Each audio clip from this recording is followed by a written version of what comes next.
Yay Networks. Sean Acor's research explores and reveals what causes some people to rise to the top and thrive in truly challenging circumstances, while others in those same circumstances might retreat or cave and never quite reach their full potential. A quick note before we dive into today's podcast. If you like what you hear, I would love for you to subscribe to Fueled Wellness and Nutrition, wherever you download your podcast. It would also be incredible if you take a minute to rate and review this podcast. Those things do matter and they really help us. I'm Molly Kimball. Welcome to Fueled, a wellness and nutrition podcast. I'm a registered dietitian and nutrition journalist with a passion to help people live their strongest, healthiest life possible. In my weekly TV segments and columns, there's a limited amount of time and space to cover everything, but there's so much more to share. This podcast is my opportunity to dive deeper into the topics you want to know about. In this week's Fueled Wellness and Nutrition, we are talking about mental wellness primarily, and the discussion of what comes first. Is it happiness or is it success? Is it reaching our goals? And it's a little bit of a chicken or egg debate. And I'll also say this, when we talk about happiness, sometimes people refer to themselves as happy is obviously a positive thing for, almost all of us, I would think, but we may not use the word happy. Oh, I feel happy, or I'm striving for happiness. While that might actually be what we're doing, we might be using other words like I'm looking for balance, or I'm looking for peace, or I'm looking for, ways to turn down the noise, or there may be other things that we're saying instead of simply the word happy or happiness. Also, when we're talking about success, that doesn't mean work success. It can mean work success, but it doesn't only mean work success. The success can be success within our relationships and our friends, our family relationships. It can be, a person can be incredibly successful in the way that they relate and connect and dial into people around them. So success can be related to our work, our relationships. It can be even within our own bodies, our own physical goals could be that marker of success that we're striving for. And so ultimately, that question of what comes first, happiness or success, is looking at, okay, is the hope that by reaching a level of success in whatever these areas might be, that we'll eventually get to a point where these achievements bring us a sense of happiness or peace or balance or whatever we're, striving for there. The good news is research shows us this isn't exactly how it works. And I'm glad about that, because instead it's really the flip side. So happiness isn't the result of hard work that we put in or the things that we accomplish or the work that we do. Happiness, and if we can also say things like a positive outlook, that positivity, it's actually one of the tools that we can use. It's a tool, not a result of hard work. So it's a tool that we can use to increase our level of success in our work, our life, our relationships. And by doing that, we actually increase our quality of life. So now, where is this all coming from? What are we talking about here? I'm talking about the book called The Happiness Advantage. And what we're saying here, this is like the fundamental premise of The Happiness Advantage. It's a book by Sean Achor. He is a Harvard researcher, was a Harvard researcher. Now, he was there for about 12 years studying it. Most of his research has been in what's called the field of positive psychology. And I've shared with y'all before some of the things that we have with Ochsner that are these cool, personal development opportunities that we have. Last year on this podcast, I co-hosted a 12-week travel wellness series with my colleague Scott Wonke as part of the Dream Bold initiative inside of our Ochsner Health and Wellness division.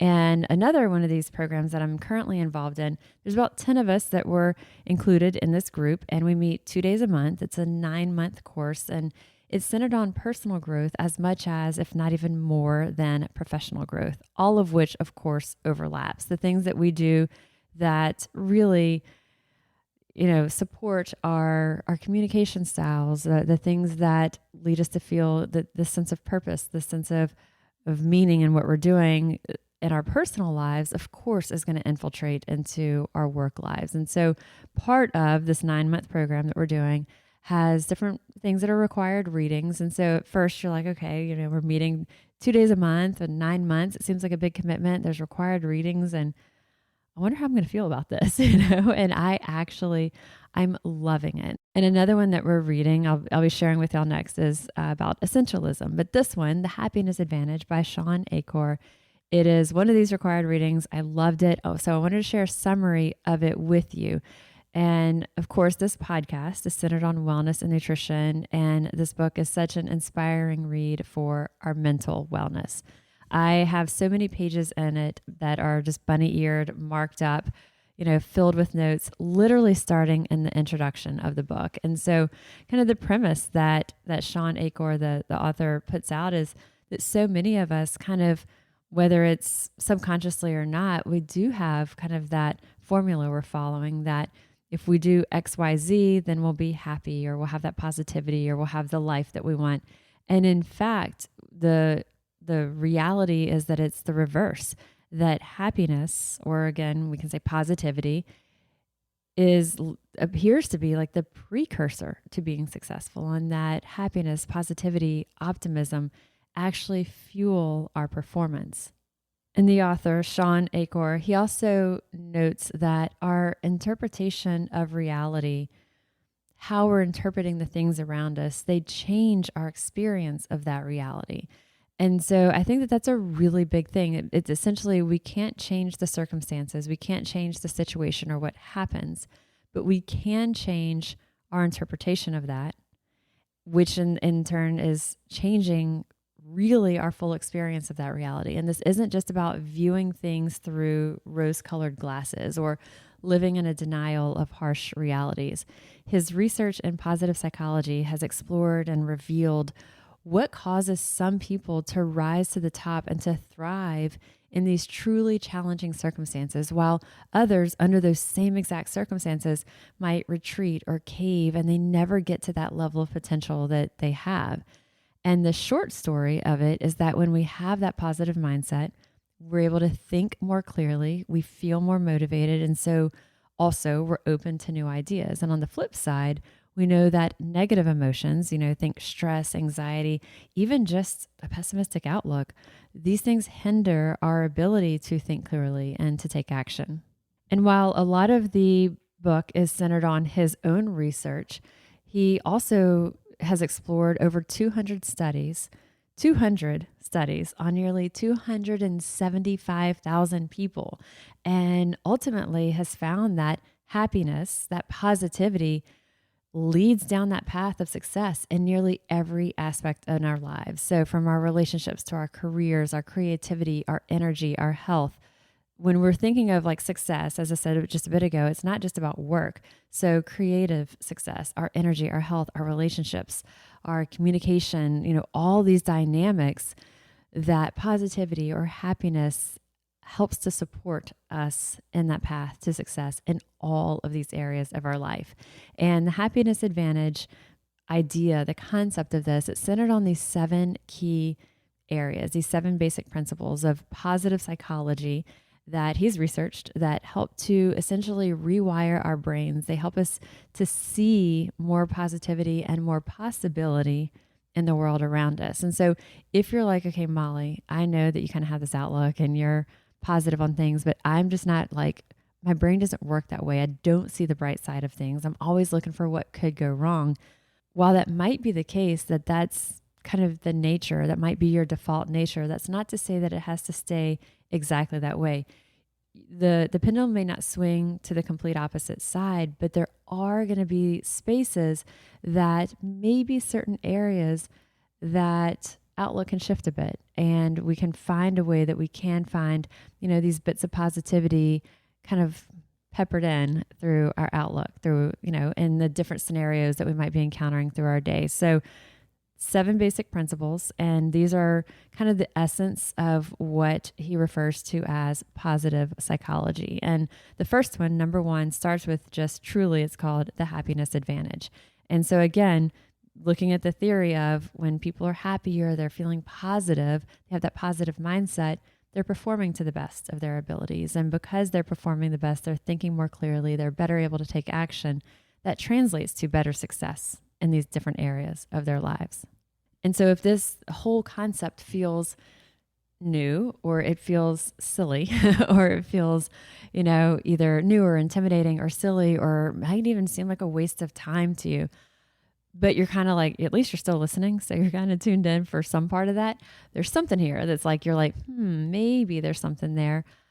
Truly just being aware of it and being aware that our attitude, and I've had a few situations recently where I found myself feeling really negative after a conversation, and I didn't like the way that it left me feeling. I felt, and it was something that it's very important to me. And I found myself agitated. I found myself feeling a little resentful. And then I also, as I'm thinking this through, that reaction and that attitude and that mindset that I was having is not going to help in the things that are to come, or the conversations that are to come, or where this is going. And so it was eye-opening to me. I think that typically I am looking at the positives. I come back from any encounter with a story, or finding something that I think is hilarious in something, or moving, or a connection that happened that was just like very, that felt very special, or that felt just very, entertaining or funny, or whatever it is. I'm typically looking for that, but I have had just recently, specifically, a few things that have left me feeling just eh. And this has been important for me to kind of keep this in mind, that for these things that are very important to me, that I am feeling a little bit discouraged about, that I need to really work hard to not let not let me feel negative, and let that affect my attitude and my outlook on this. So I think it's something that for all of us, being aware of it is tremendous.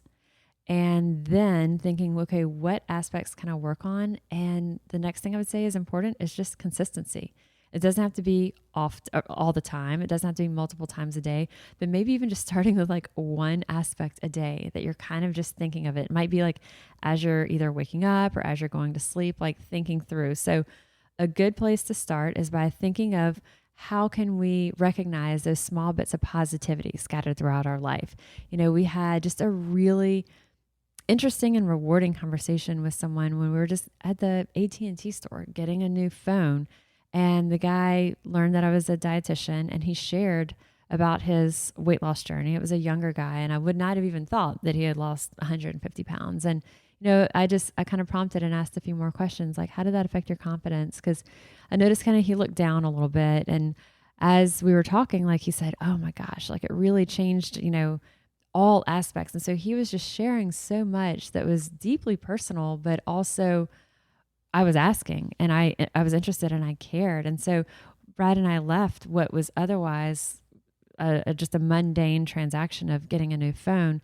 And we had this experience that just felt really, it just felt like a very special conversation. And I was just really grateful that this person had opened up. So while it is something that, I think something, tuning in when someone does maybe opens up a little bit, and he just shared this weight loss that he had, and then we asked a little bit more. We gave that positive encouragement, like, wow, I mean, that's incredible, like you've got to feel so proud of yourself.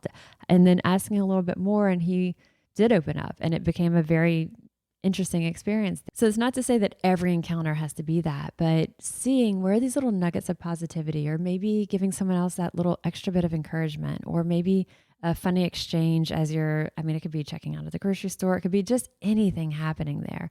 So looking for those small bits of positivity.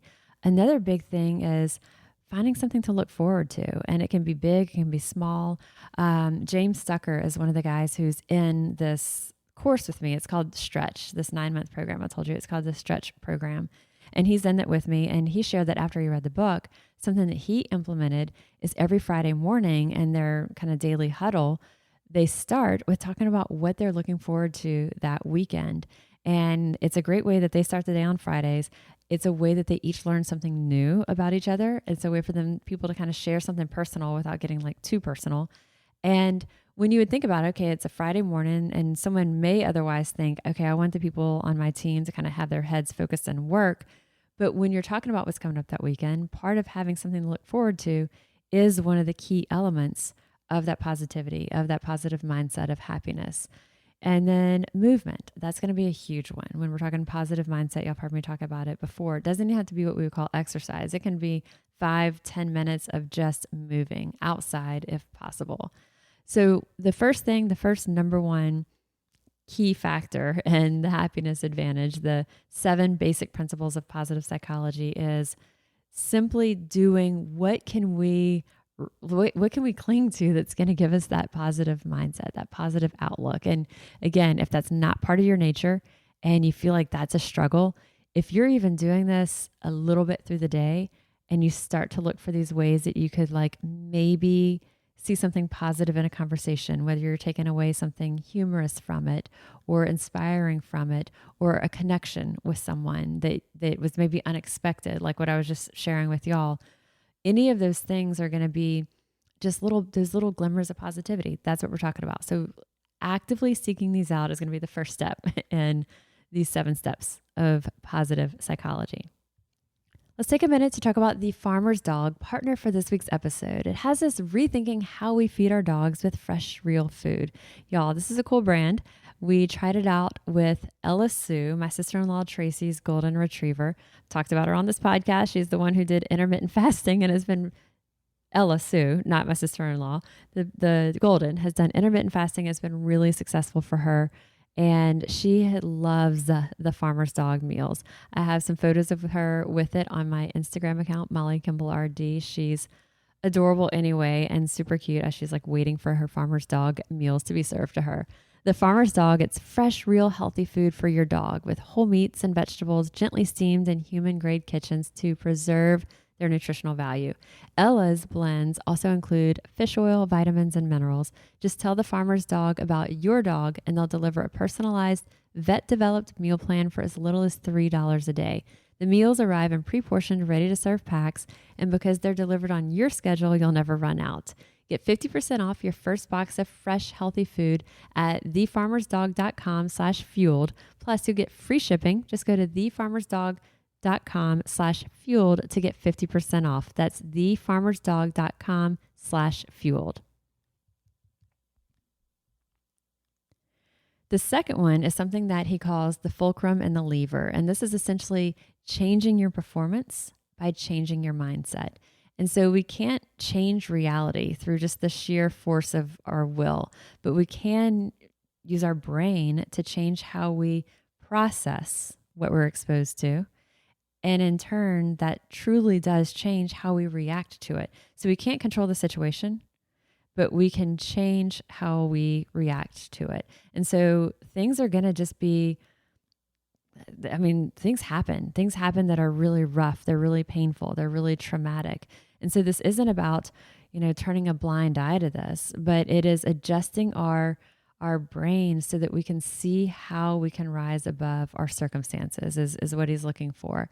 And the positivity flip is one thing that he throws in there. So even something that seems like a giant waste of time. So he uses the example of like, you're in this long meeting every week and you just think like, this is such a waste of time. But instead, what if you chose to find the positive in it?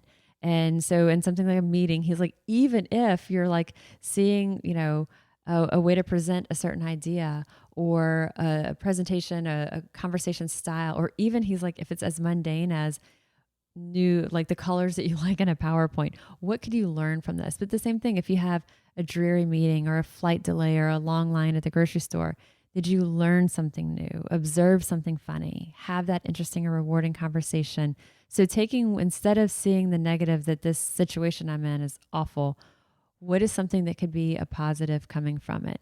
Another that he refers to is changing the language that we use to describe an event or an activity. And so he talks about, instead of saying that you have a deadline and putting that pressure on ourselves, just kind of reframing it so that it's not as if we're being victimized by that we have this hard deadline. Instead, we're working on this really fun project or whatever it might be.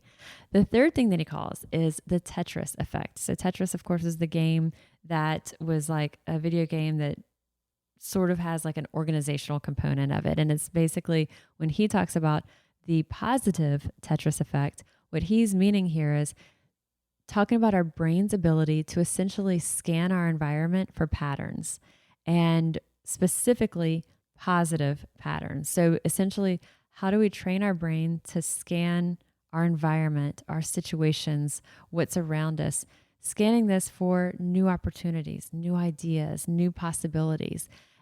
The way to sort of, and these are all sort of related, they're not all different. So there's the happiness advantage, which is like literally finding those glimmers of positivity. There's the fulcrum and the lever, changing our mindset. How do we react to things? So we're not going to change the situation, but we can change how we react to it. And then this positive Tetris effect is looking for patterns of positivity, looking for new possibilities in these things. And so these, again, same circumstances, same things are there, but how are we looking at them? How are we kind of observing these to see if there's, again, possibilities, opportunities, ideas, new experiences? The key here that I think kind of helps tie these things together, at night before bed, think of 3 good things. And literally you can just call it that. You could do it if you have a spouse, a partner with you. Ask. And it doesn't have to be right before you're going to bed. It could be with like all your kids, your family. It could be at dinner. Talk about what are 3 good things. And no matter how crabby of a mood someone might be in, probably there was something that had 3 good things that happened that day. And the day could have just been an absolute disaster. There could be things that had, medical things happening. There can be a lot of really serious stuff. And so again, no matter how challenging our day was, and no matter, that part is what sticks in our head. But the Tetris, that positive Tetris effect, is saying, okay, let's retrain our brains. Let's look for the positive in this. And sometimes it might be really, really, really hard. It could even be like you had all these frustrations all day long at work, and the copier was broken and this and this and this. But then maybe the person who came to fix it, I don't even know, like they were really pleasant. You had a pleasant exchange with them. They got there quickly, whatever it is. Like there's got to be something positive that came out of what might have been otherwise just like a really crappy day. The 4th principle he talks about is called falling up. And this is basically after some sort of crisis or adversity, like our mind follows like one of 3 paths. There's no change. So whatever this crisis or this negative event is, there was no change and you're basically right where you started. Or you end up worse.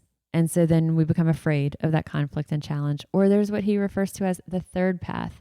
And this is where we're using that adversity, that failure, to become even stronger, even more capable than before. And another way to think of this is like post-traumatic growth. And this is our subjective experience of a traumatic event.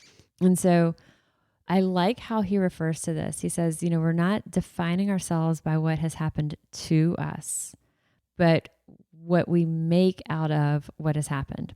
So I shared on this podcast about 8 months ago, we did a podcast that was called My Raw Truth. And it was just things that over time, just things that maybe people didn't know or realize, or these were sort of kind of the depths of things that changed me. They were challenging and they changed me, I think, for the good. But in the moment, or not moment, but in the periods while these things were happening, you can't even see that there's light at the end. It just has you so immersed, and it's really hard to see that there's going to be that this is ever going to come to an end. And one of those periods was when my mom had a surgery. It was a tremendous surgery. She had 2 feet of her aorta replaced. She ended up having all types of complications. She lost completely the use of her legs, essentially becoming paraplegic after. It was the worst to date, the worst year of my life. She was in the hospital essentially for a year, and, ICU for 3 months, then the hospital for another 6 months, and then like a assisted living type of a place, for the remainder of that year. And in that ICU especially, I mean, it is just minute to minute survival. But there were so many people and so many events that happened that you gave you such faith. It gave you such strength. And for me, it reminded me every single day that whatever's happening here is bigger than me. There was things that you couldn't write off to a coincidence. There was the people who gave so much, the the things that happened, and I asked one of her physicians who worked really closely with us for a long time with her. I asked him to join me. He'll be joining me. It'll be hopefully in the next month or so on this podcast about the power of positivity in medicine. And he taught me so much, but also through this, every single day I journaled, I wrote to her prayer group. She had very strong Baptist faith. She lived in Shreveport, and I would send an update to the people that were in her prayer group. And for me, it was very cathartic because it helped me organize my thoughts. It also helped me see any positives that I could share with them. And then throughout it, I just really held on to, you really string along the positives, and there's not that many of them when you're in the ICU for that long, but you hang on to those positives because you string enough of them together and you start to be lifted up out of it, and suddenly it's not the ICU anymore. It's the regular hospital, then it's a rehab facility, but you string enough of these positives together and you start to be lifted out. So as he's talking about this fourth principle, falling up, and he talks about the third path, I think that's, when we're in, crisis mode, we miss this third path. A lot of times, either we stay status quo or we end up worse. But a lot of times, how can we look at what this negative was and become even stronger than we were before? So again, thinking of that trauma that we may be going through now, you may still be reeling from what this trauma was. I think a lot of us, we could have it with COVID. We could have it with a lot of the things that are just happening in the world right now. And what can we do that is that third path that's going to help us to learn and grow from this trauma? One of the other colleagues who's in the stretch group with us, Judith Halverson, as we were talking about this falling up section, and she was talking about it in terms of leadership. She's like, everybody fails. And whether it's in leadership or just in life, it's having the courage to talk about failing, about your failures, and to learn from them. So it may be a failure, it may be a trauma, but, being vulnerable to talk about this, to recognize what went wrong, to use this to grow from it and to move forward. And so talking about how in leadership, what really resonated with her is in leadership, the best leaders are those who show their true colors, especially during times of struggle, being vulnerable, talking about it, and not just covering it up. And so I think for me, kind of using that with my mom as an example, that wasn't a work or a leadership thing. It was a very traumatic time in my life, and I turned to the people closest to me, and turned to the people who maybe I didn't even know before, but now they were very close to me in our life and close with my mom, and I relied on them. I leaned on them so much. The fifth element that he talks about is called the Zorro circle, and this was another that I kind of put into practice then, is when things feel completely out of control. He talks about the Zorro circle is like literally putting a circle in whatever small space this needs to be. And so what can you control inside of this circle? And gaining control, focusing on these little changes and how we can improve in the small space that we might have this level of control over. What aspects, first of all, identifying what aspects of the situation do we have control over and what don't we? And taking these small steps and looking literally at only what's ahead of us and only like what's immediately right here that we can have some control over feels less overwhelming. I also would say we have to celebrate the victories. And so the Zorro circle is his way of saying, okay, look around you. What do you have control over? What do you not? He kind of has you visualize drawing this big circle, big or small circle around you, and what's inside of it that you can have that impact on, and what can you improve right now and take these small steps. He also talks about something he calls a 20-second rule. And this is basically making it harder to follow through with not healthy habits, or we would say negative habits, and making it easier to follow through with good habits. And so he talks about this all boils down to what he calls activation energy. So reducing activation energy. So that's the physical and mental energy that's needed to get started with something. So the 20-second rule is, okay, if you want to accomplish a goal, we need to remove any roadblocks that inhibit us achieving this. So ideally positioning yourself in a way that it only takes 20 seconds to get to that next step towards taking action towards reaching your goal. So James, who I was just talking about earlier, who has the Friday huddles where they talk about what they've got going on the weekend, he was like, okay, he wanted to work out more. He's like, I haven't been, even though we all like work in like close proximity to a gym or a fitness center, he just wasn't really following through with it. And he's a former military guy. And so for him, that was just kind of part of his life for so long. So now he was like, okay, what do I need to keep it right here? So he started keeping 2 10-pound dumbbells in his office. And so now he has kind of created a habit to use them each day. And if he's in between something, he'll grab them and do a couple of sets each day. And now people, when they come into his office, will pick them up and do it themselves. And so, it's sort of like a trickle down effect, but it's like, and it doesn't have to be that. And you're picturing him, you're like, oh, this James, is he like a meathead in there doing his weights? No, he's not. And none of the other people who were coming in there with him are either. But it was sort of like, let's put something healthy right here that we can do for our bodies and really remove any barriers. It doesn't have to be dumbbells. It could be anything. It could be like your stretch band to do your physical therapy. It could be a jump rope. It could be whatever it is, like the foam roller. If you're like, I need to do more foam roller on my IT band or my quads, my hamstring, my back, but like you're not really doing it. I keep the foam roller like right in the middle of our living room. And so if like, I don't know, we're deciding what we might watch on Netflix or whatever, I'm going to like do some of that foam roller while we're figuring it out. It takes that 20-second rule. I don't have to go find it. I don't have to get it out of the closet. It's like right there. So that 20-second rule is sort of the removing barriers to get a positive into our life and then putting up barriers to hinder negative habits. Let's talk for a minute about Athletic Greens, one of our partners for this week's episode. Just a single scoop of Athletic Greens gives us 75 high-quality vitamins, minerals, whole food sourced superfoods, probiotics, and adaptogens to fuel our day well. This special blend of ingredients supports our gut health, nervous system, immune system, energy, recovery, and focus. It also tastes really good. It's slightly sweet, slightly tropical. We blend it into a smoothie, adding protein powder or collagen powder with unsweetened coconut milk and a handful of frozen berries. It's delicious. It's also available in packets, which are super convenient for travel. It's lifestyle friendly. So if you eat keto, paleo, vegan, dairy-free, gluten-free, they've got something for you. There's less than 1 gram of sugar, no chemicals, no artificial anything. Your subscription comes with a year's supply and it costs less than $3 a day. Plus, you're investing in all-in-one nutritional insurance.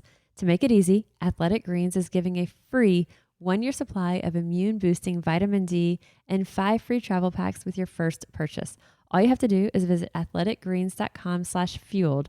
Again, athleticgreens.com/fueled to take ownership over your health today and pick up the ultimate daily nutritional insurance.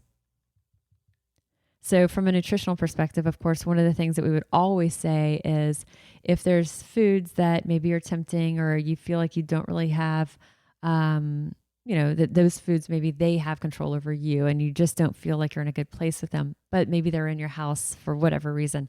Put them out of sight.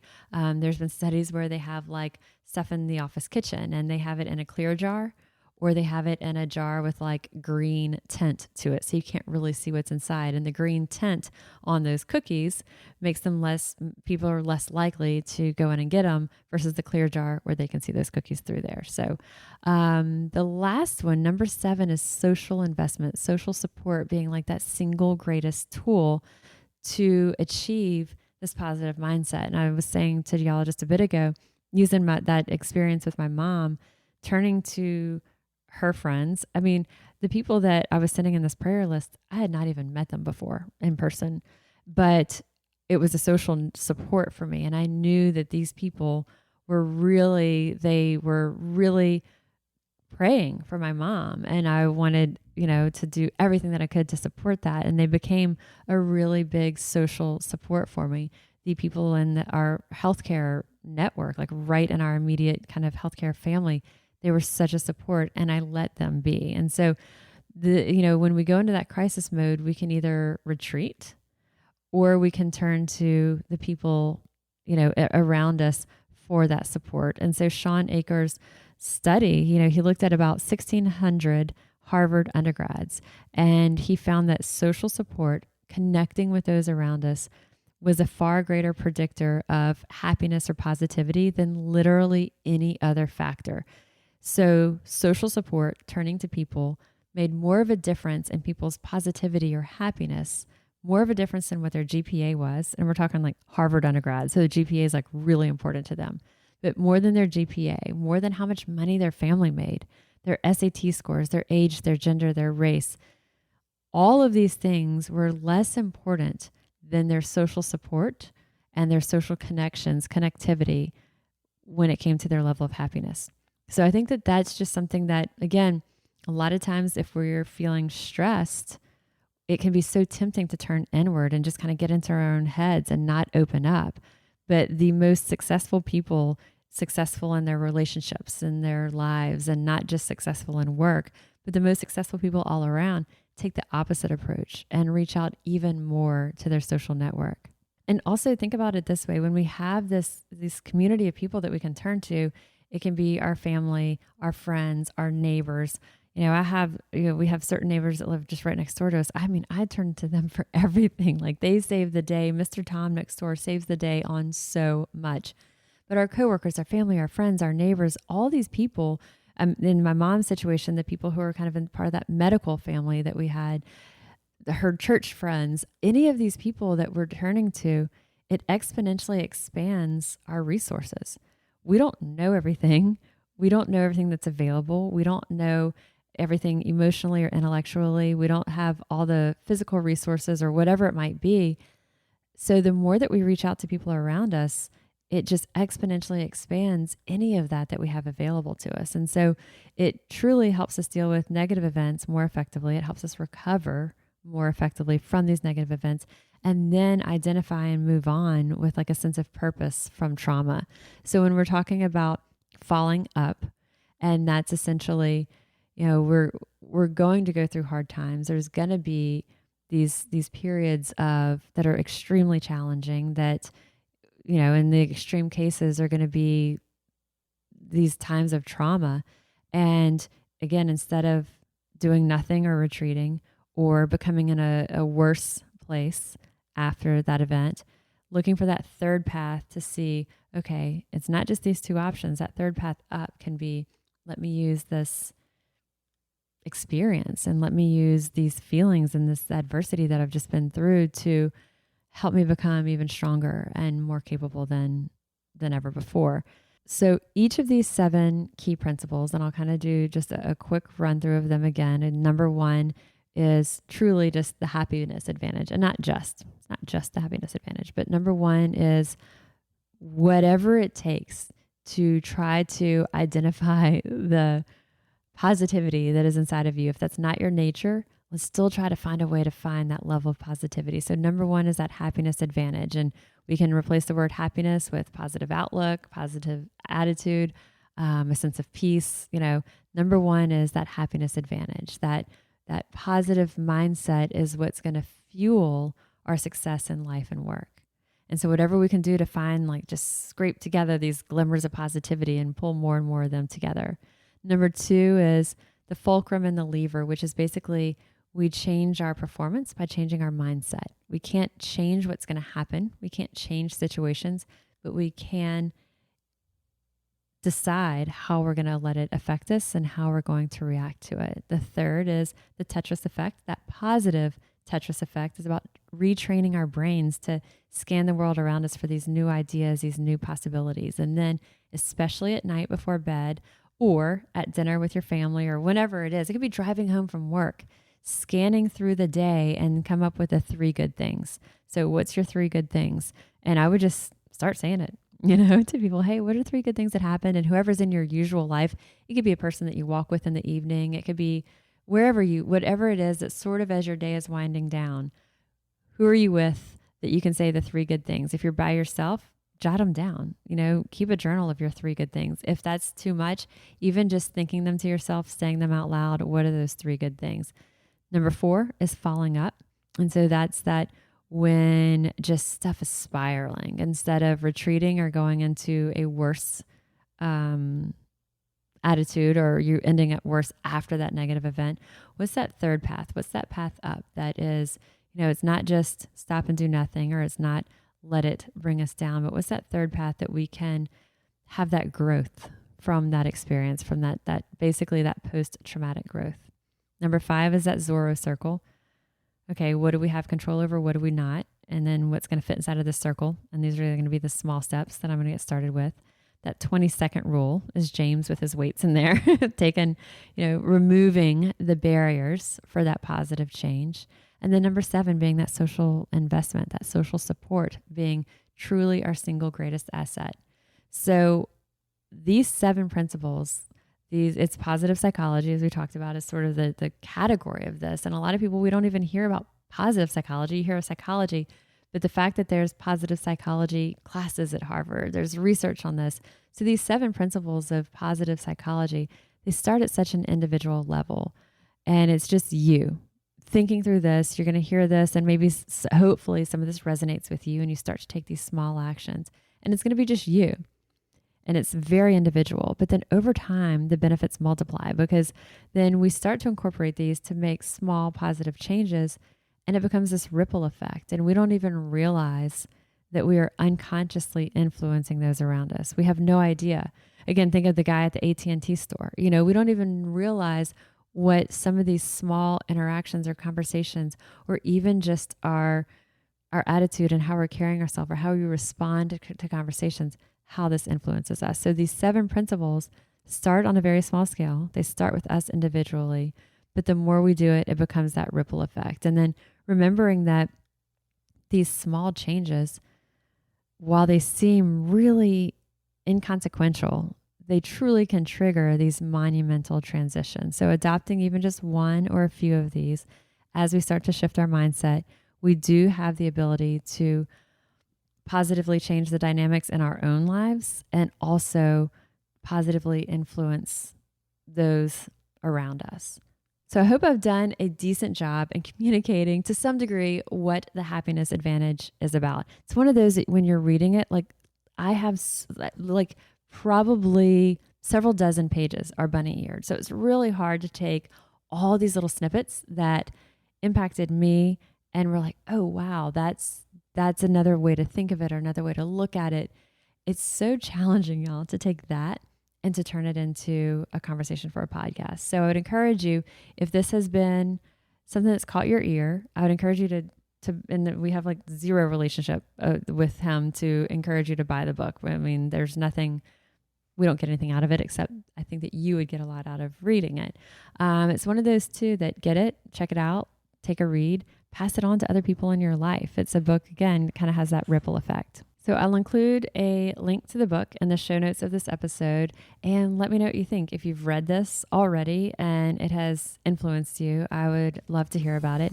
If you read it and you start to incorporate these strategies, if you don't read it and you start to incorporate some of these strategies from hearing this into your own life, please share it with me. I love hearing this from y'all. I am registered dietitian Molly Kimball, and you've been listening to Fueled Wellness and Nutrition, the podcast. If you'd like more Fueled Wellness and Nutrition, please head over to mollykimball.com, and you can follow me, Molly Kimball RD, on Instagram, Facebook, and Twitter. If you haven't yet, please go to Apple Podcasts and subscribe, rate, and review this podcast. Join us next week for another dose of Fueled Wellness and Nutrition. Thanks for listening, and stay focused on living your strongest, healthiest life.